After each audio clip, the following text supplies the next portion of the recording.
معزز ناظرین کرام السلام علیکم۔ ہم نے اپنی پچھلی چند ویڈیوز میں آپ کو بتایا تھا کہ بانی جماعت احمدیہ مرزا غلام احمد قادیانی نے وقتاً فوقتاً جو پیشگوئیاں کی تھی وہ کس طرح جھوٹی ثابت ہوئی۔ ہمارے چینل پر وہ ساری ویڈیوز موجود ہیں، آپ پلے لسٹ میں جا کر کے دیکھ سکتے ہیں۔ ناظرین کرام، آج بھی ہم مرزا صاحب کی ایک پیشگوئی کا تذکرہ کرنے جا رہے ہیں جس پر تاریخ گواہ ہے کہ پہلی پیشگوئیوں کی طرح مرزا صاحب کی یہ پیشگوئی بھی جھوٹی ثابت ہوئی۔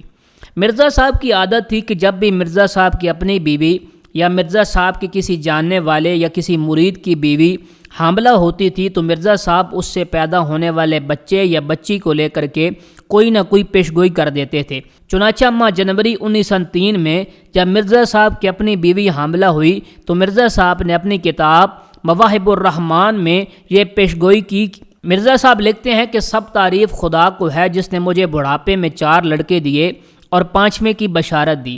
ناظرین کرام، آپ دیکھ سکتے ہیں کہ کتنے واضح الفاظ میں مرزا صاحب نے لکھا ہے کہ اللہ تعالیٰ نے مجھے 4 بیٹے دیے ہیں اور 5ویں کی بشارت دی ہے۔ لیکن مرزا صاحب کی یہ پیشگوئی بھی باقی پیشگوئیوں کی طرح جھوٹی ثابت ہوئی اور اس حمل سے مورخہ 28 جنوری 1903 کو لڑکا پیدا ہونے کے بجائے لڑکی پیدا ہوئی جو صرف چند ماہ عمر پا کر کے وفات پا گئی۔ اب ہم احمدی احباب سے سوال کرتے ہیں کہ مرزا صاحب نے تو واضح طور پر کہا تھا کہ سب تعریف خدا کو ہے جس نے مجھے بڑھاپے میں 4 لڑکے دیے اور 5ویں کی بشارت دی، لیکن مرزا صاحب کی یہ پیشگوئی جھوٹی ثابت ہوئی کیونکہ اس حمل سے بیٹا نہیں بلکہ لڑکی پیدا ہوئی جو چند ماہ کی عمر پا کر کے وفات پا گئی، اور اس طرح یہ مرزا صاحب کی پیشگوئی جھوٹی ثابت ہوئی۔ ہم احمدی احباب سے گزارش کریں گے کہ جو حوالے ہم مرزا صاحب کی کتابوں سے دکھا رہے ہیں وہ آپ کتابوں سے دیکھیں اور غور و فکر کریں کہ معاملہ کیا ہے۔ آپ کو معلوم ہو جائے گا کہ مرزا صاحب کی یہ پیشگوئیاں